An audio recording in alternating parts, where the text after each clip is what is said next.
ब्रह्ममुरारिसुराचितलिङ्गं निर्मलभासितशोभितलिङ्गं जन्मज दुःखविनाशकलिङ्गं तत्प्रणमामि सदा शिवलिङ्गम्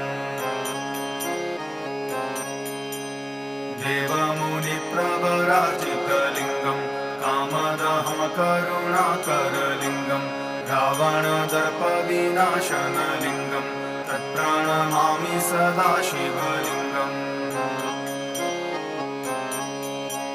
सर्वसुगन्धिसुलेपितलिङ्गं बुद्धिविवर्धनकारणलिङ्गं सिद्धसुरासुरवन्दितलिङ्गं तत्प्रणमामि सदा शिवलिङ्गम् कनकमहामणिभूषितलिङ्गं फणिपतिवेष्टितशोभितलिङ्गं